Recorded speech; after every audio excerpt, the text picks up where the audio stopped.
My friend, I want to share with you tonight the most profound secret of manifestation I have ever encountered. A secret so complete, so total in its implications, that once you truly understand it, you will never again approach your life the same way. Many of you have come to me carrying the same quiet frustration. You have tried, you have visualized, you have affirmed, declared, believed, or tried to believe. And still your desires seem to hover just beyond reach, perpetually almost here, perpetually delayed. You have wondered if you are doing something wrong. You have wondered if the law works for everyone except somehow you. Tonight, I will tell you exactly why. And more importantly, I will reveal to you how to manifest your desires not with months of patient waiting, but with the kind of speed that will leave the people around you reaching for words like miracle and coincidence, words they will use because they do not yet know what you now know. Let me begin with a principle that the world has almost entirely misunderstood. In the Gospel of John, it is written, "In the beginning was the Word, and the Word was with God, and the Word was God." Now, what is this Word? Most people read that sentence and picture sound. They picture language, speech, commandments spoken from on high. But the word I am speaking of tonight is not uttered by physical lips. The word is your inner conversation. It is the ceaseless, largely unconscious mental dialogue that runs through your mind from the moment you wake until the moment sleep finally takes you, and even then it continues. The inner voice that narrates your day, the internal running commentary on your life, your circumstances, your relationships, your worth, that is the word. And it is, as the scripture says, God in the only sense that matters practically. It is the creative power behind everything that appears in your world. Here is the truth that most people simply have not grasped, and its absence costs them everything. Your inner conversation is the cause of your life. Not some things, not most things. All things, every detail of your current circumstances, your finances, your relationships, your health, your opportunities, the people who treat you well, and the people who don't. All of it is your habitual inner dialogue, made visible. When you truly understand this not as an interesting idea, but as the operating law of your existence, you will begin to manifest with a rapidity that will astonish you. Not because anything outside you has changed, but because you have finally located the lever. Let me tell you about a woman who came to me not long ago. She approached me after one of my lectures, and I could see in her eyes the specific exhaustion of someone who has been fighting the same battle for years without winning. Her son, her own child, had been estranged from her for 3 years. She had tried everything the world tells you to try: affirmations, visualization. She had even traveled across the country to see him, and he had refused. And still the silence between them held. After attending my lectures, she began to examine something she had never thought to look at: her inner conversation. And what she found there was this: why won't my son talk to me? What did I do wrong? Will he ever forgive me? Day after day, week after week, 3 years of that inner dialogue running on its faithful loop. Do you see what was happening? She was not simply thinking about the problem. She was, with every repetition of that inner conversation, reinforcing the state of separation as her lived reality. The estrangement was not the cause of her anguish, it was the effect of the conversation she'd been having with herself about it. The conversation that kept the estrangement intact, as reliably as mortar holds stone. I gave her a single instruction: change the inner dialogue, not by force, not by willpower, but by assuming the state of reunion. Begin speaking internally as a mother who already speaks to her son every day. Let the inner conversation become, "How wonderful it is to hear his voice. How warm he sounded this morning. How grateful I am that we found our way back to each other." Within 1 week, 7 days, her son called. He called and he apologized, and he told her he wanted to rebuild what had been broken between them. This is not a coincidence. This is not an accident of timing. This is the law operating with the precision it always operates with, delivering back into the visible world the exact state of consciousness that had been established within. Her inner conversation changed, and the outer world had no choice but to follow. Let me take you deeper. In the Gospel of Matthew, it is written, "Where your treasure is, there will your heart be also." Your treasure is not your desire. I want you to hear that clearly. Your treasure, the thing your heart is actually pointing toward, the thing the universe is actually responding to, is your inner conversation about your desire. If you claim to want financial abundance, but the conversation running continuously through your mind is, "I never have enough. Everything costs too much. I can't afford this," then that conversation is your real treasure. That is the state you have claimed, and that, with mathematical certainty, is what must manifest. The speed of your manifestation is in direct proportion to the consistency of your inner conversation. When your inner dialogue aligns completely with your desire, without contradiction, without the private whisper of doubt that lives underneath the affirmation, manifestation follows as inevitably as dawn follows darkness. It cannot be prevented. It is law. Now, some of you are already raising the objection I always hear, but I try to think positive thoughts, and still the other conversation seems to run itself. I can't control it. This is where most seekers go wrong. They try to force the inner conversation. They attempt to police their thoughts, to stand guard over every internal word, to catch and correct each negative drift before it does damage.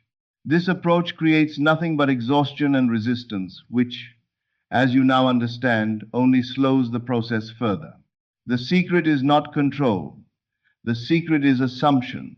When you genuinely assume a state, when you inhabit it fully, from the inside out, the inner conversation appropriate to that state flows naturally, without effort, because it belongs there. A truly wealthy person does not need to remind themselves to think wealthy thoughts. The inner dialogue of abundance is simply the native language of the state they occupy. You do not manufacture it. You assume the state, and the conversation follows. Tonight, I want to give you something practical to take with you. When you go to sleep this evening, do not immediately attempt to change your inner conversation. Instead, do something more important first. Listen to it. Simply become aware. Observe the inner dialogue that runs through your mind as you settle into the dark. Don't judge it. Don't fight it. Just hear it. What you will discover is this. Your current inner conversation is a perfect, precise, faithful map of your current circumstances. Every detail of your life right now has been narrated into existence by your habitual inner dialogue. The relationship that isn't working, the money that isn't there, the recognition that hasn't come. Somewhere in the quiet of your own mind, a conversation has been running that called all of it into being. This is why people can visualize for hours, affirm until their throat is raw, attend every lecture, and read every book, and still see no results. Their inner conversation, running underneath all that effort, is saying something entirely different. And the inner conversation always wins. It is the actual creative force.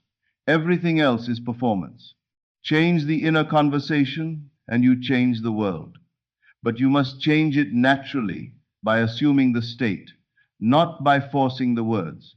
Consider a woman who desires to be married. She might repeat, "I am happily married" 1,000 times a day.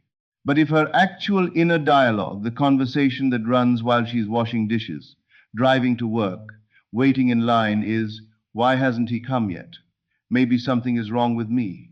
Other people find love so easily," then those are the conditions she is manufacturing. Those are the states she is inhabiting. And no amount of morning affirmation can outrun an all-day inner narrative of absence. But when she assumes the state of the happily married woman, When she inhabits that consciousness so completely that it becomes her natural home, her inner conversation shifts without effort. It begins to contain things like, "He always knows how to make me laugh. I love the way we talk about everything. I'm so grateful for the life we're building." These conversations arise spontaneously because they are native to the state she has assumed. They are not manufactured, they are discovered. And here is the law. The state you occupy always, without exception, objectifies itself in your outer world. In the book of Revelation, we read, "I am the Alpha and the Omega, the beginning and the end." This is not a description of an external deity operating somewhere beyond your reach. This is a description of your own consciousness, the I am that you are, the awareness that is the beginning and end of everything you experience. And your inner conversation is the specific, daily, moment by moment way you define what I am is. When you say internally, "I am struggling, I am trying, I am waiting for my desire to come," you are declaring the terms of your I am. You are casting yourself as the seeker, the waiter, the not yet arrived. And the universe, which has no opinion about this and no preference, simply confirms whatever you have declared.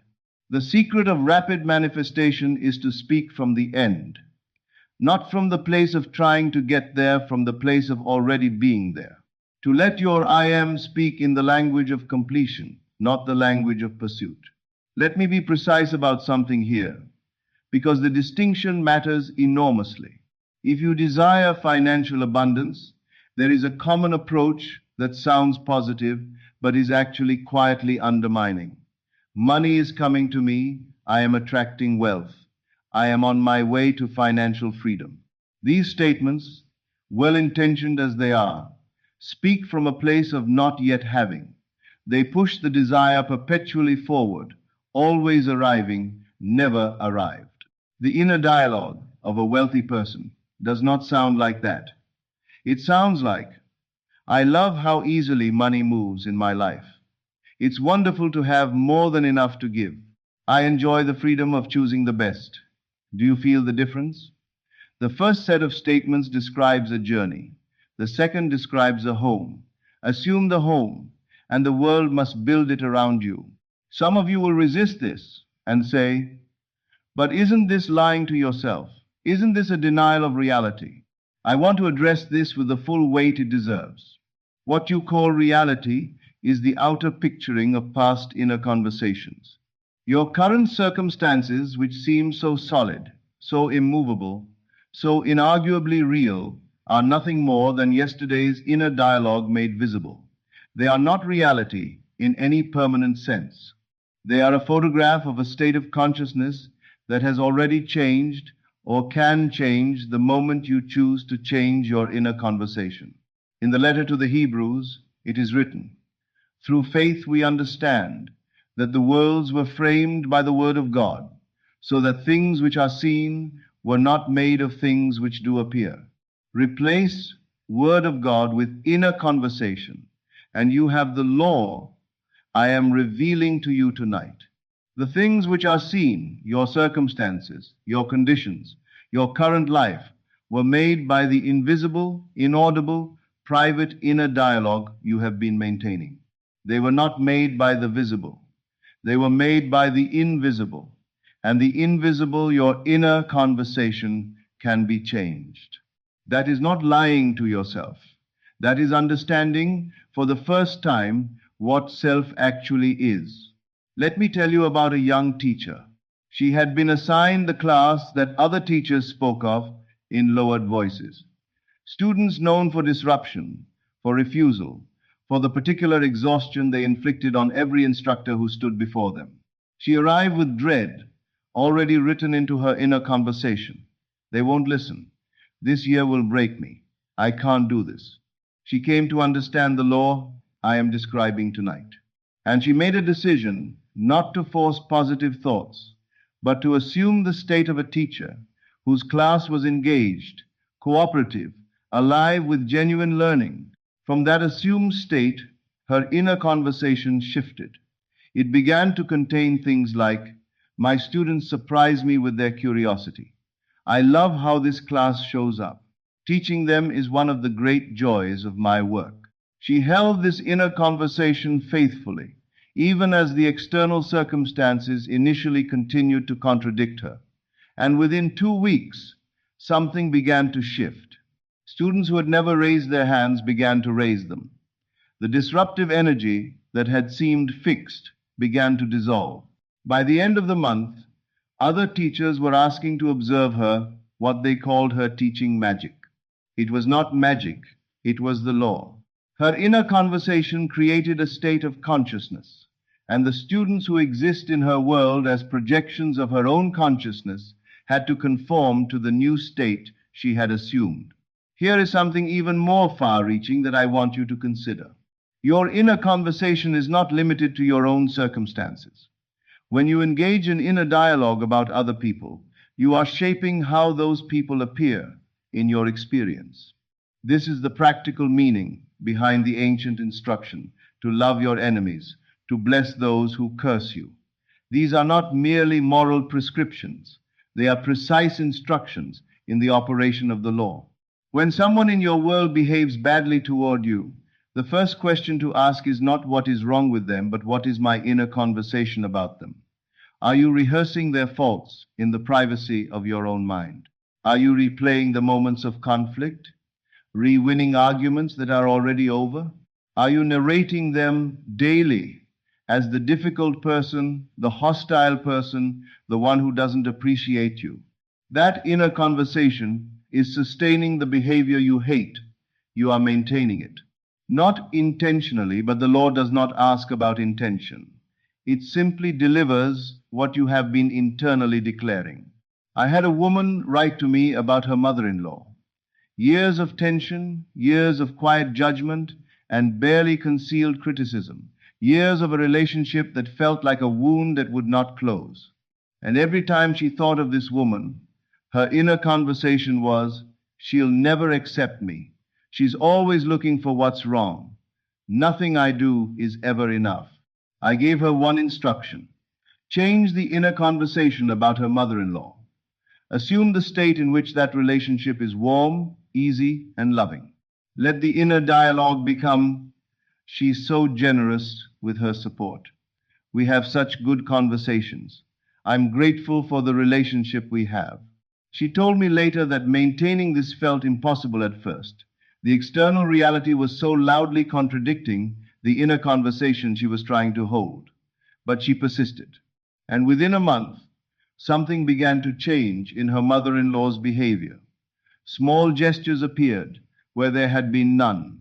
Criticism softened into something that, after a while, began to resemble curiosity, and then warmth, and then eventually genuine affection.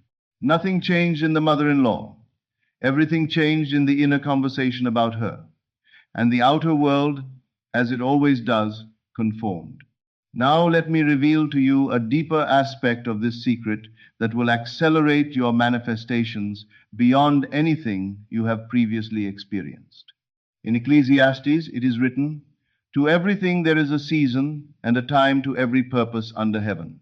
Most people read this as permission for delay, as though the universe has a schedule and their role is simply to wait for their appointed slot. But I tell you something different. Time, as you experience it in your manifestations, is a creation of your inner conversation. When your inner dialogue speaks perpetually of process, I am getting better, I am making progress, things are gradually improving, you are not affirming your desire. You are affirming the experience of perpetual becoming. You are narrating a journey that by definition never arrives, and the universe, faithful always, delivers the experience of that endless journey.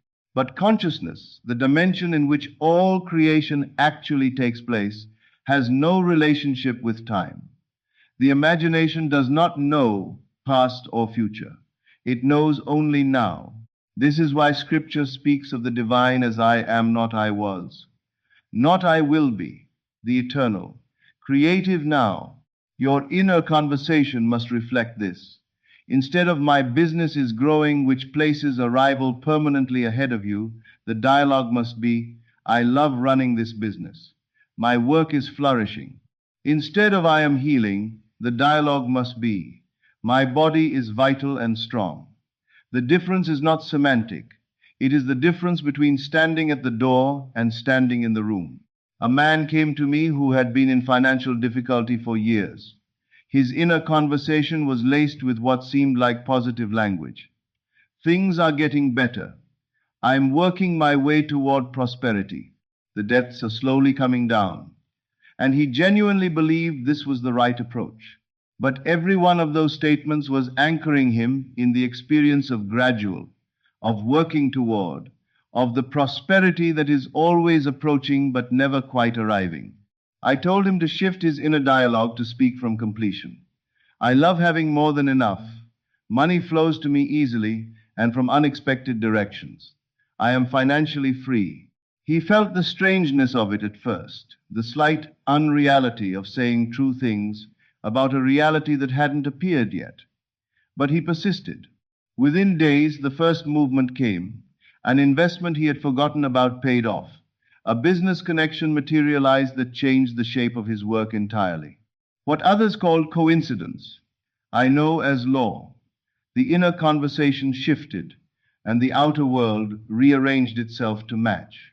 There is a quality that must accompany your inner conversation, without which the words remain hollow and inert, and this quality is feeling. You can change the words of your inner dialogue and still manifest nothing if the words are spoken without the feeling tone of the state you are assuming. Mechanical repetition of new statements, without the inner warmth of genuine assumption, is simply noise. In the Psalms, it is written, Delight thyself also in the Lord, and he shall give thee the desires of thine heart.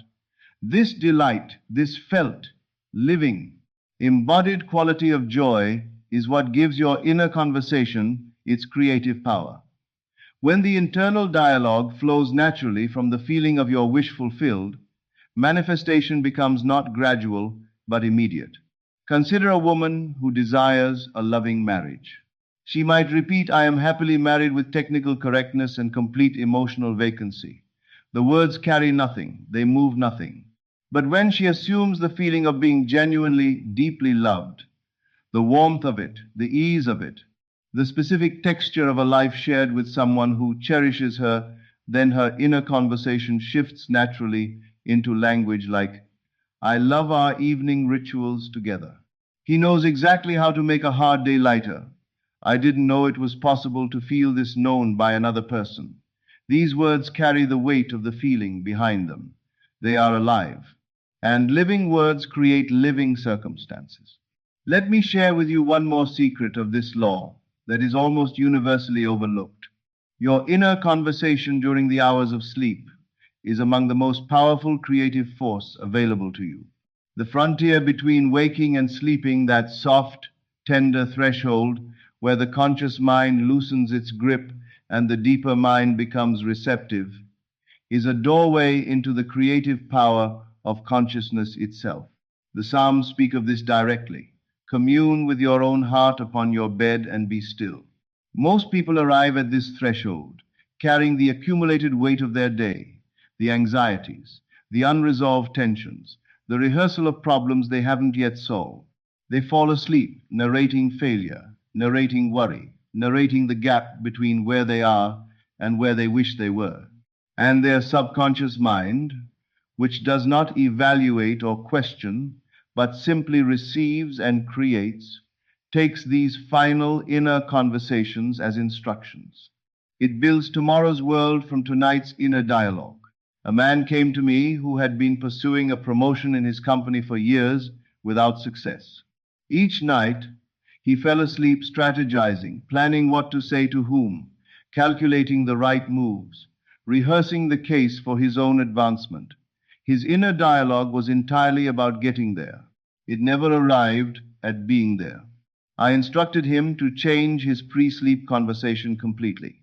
No more strategizing, no more planning. Instead, as sleep approached each night, he was to let his inner dialogue be that of someone already in the position he desired. Casual, natural, easy. The team meeting went well today. I love the scope of this work. There's something uniquely satisfying about leading at this level. Within 2 weeks, he was promoted, not merely to the position he had sought, but beyond it with greater responsibility and greater compensation than he had dared to include in his original vision.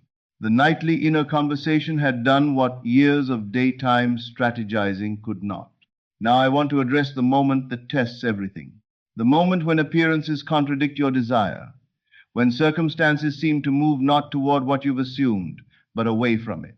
When the external world presents evidence that appears to invalidate everything you've been practicing. This is the crucial moment. And most people fail it not because they are weak, but because they have misunderstood the relationship between inner conversation and outer circumstance. They allow their inner dialogue to be dictated by circumstances. They see the unwanted condition and let it rewrite the internal narrative. It isn't working. Things are getting worse. Maybe this doesn't apply to me. And in doing so, they hand their creative power back to the very conditions they are trying to change. In the letter to the Romans, it is written, "Call those things which be not as though they were." This is not wishful thinking. This is precise instruction in the operation of the law. Your inner conversation must call forth the reality you have assumed, regardless of what the senses are currently reporting. Because the senses are reporting the past, the objectified form of previous inner conversations, not the present reality of what your new inner conversation is now creating. A woman came to me who was manifesting perfect health while navigating a diagnosis that carried real physical weight. She refused to let her inner conversation be colonized by the medical narrative. She refused the inner dialogue of illness and replaced it with the natural inner speech of someone in vibrant, complete health. My body knows what to do. Every system is functioning with intelligence and vitality. I feel strong. She held this not with strain, but with the settled confidence of assumed truth. Her doctors use the word reversal. I call it law. One final warning before I give you tonight's summary. Your inner conversation must be protected. The world will assault it constantly with its news, its statistics, its chorus of reasonable people explaining why what you want is unlikely or impossible. The people who love you will sometimes be the loudest voices pointing at what they call reality and asking you to be reasonable. In Proverbs it is written, "Guard your heart with all diligence, for out of it are the issues of life." Your heart in this context is your inner conversation. The issues of your life, every detail of what manifests and what doesn't flow directly from it. When you allow external voices to penetrate your inner dialogue, you are not being open-minded. You are giving away your creative power to other people's assumptions. I knew a young artist who had been rejected by galleries, dismissed by critics, pressured by her family to abandon the work she was born to do. The people around her were unanimous in their verdict, and she had a choice. Let their verdict become her inner conversation, or maintain the inner dialogue that was native to the state of her own success. She chose the latter. She maintained, in the face of all of it, the inner conversation of an artist whose work was valued, sought, celebrated. My work finds the people it's meant for. This painting says something that needed to be said. She told me later that holding this felt, at times, like standing in the wind with both hands. But she stood, and the gallery came, and the collectors came, and the critics who had dismissed her found themselves, in time, revising their assessments. Her talent had not changed.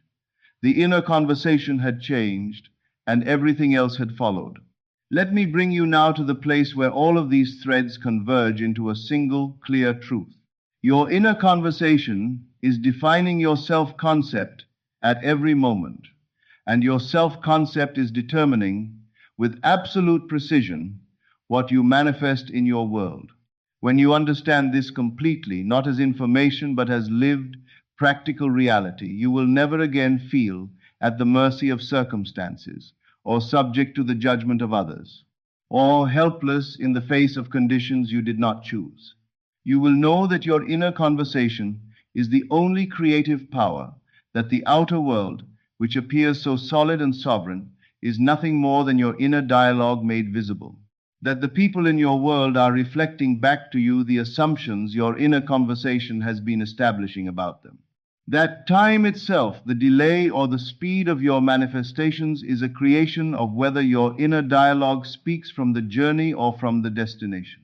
The practice is simple, not easy, but simple. Begin tonight, not tomorrow, not after you have prepared yourself more thoroughly. Tonight. Listen first. Hear your actual inner conversation, the real one, not the one you perform for yourself, but the one that runs when you're not watching. Hear it with compassion and without judgment, because it is not your enemy. It is simply the tool you have been using unconsciously, and a tool can be redirected. Then assume. Assume the state of your wish fulfilled, not by forcing words, but by inhabiting the consciousness of someone who already lives in the reality you desire. From inside that state, let your inner conversation flow. Let it be natural, easy, specific.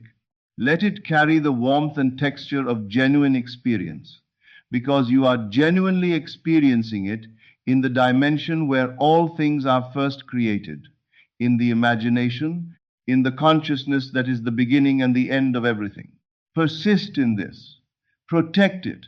Do not let appearances or others' opinions rewrite your inner narrative. And know with the certainty of someone who has understood the law that the world outside you is always, without fail, being shaped by the world inside you. What I have shared with you tonight is not new knowledge. It is ancient. It is as old as the consciousness that reads these words. But its power has not aged a moment. It is as fresh, as immediate, as available to you right now as it has ever been. Your inner conversation is creating your reality in this very moment. Not the last moment, not the next, this one. Use it wisely, use it lovingly. Use it with the full, awakened understanding of what it is and what it can do. There is, in the end, no one to change but self. And self is changed by transforming the conversation you have been having with yourself, quietly, endlessly, in the sacred and sovereign privacy of your own mind. Change that conversation, and you change everything. According to your faith, be it unto you. Your faith is your inner conversation, and it will not fail you. That is the law, and that is the promise. This is Neville Lectures. I'll see you again in the next video.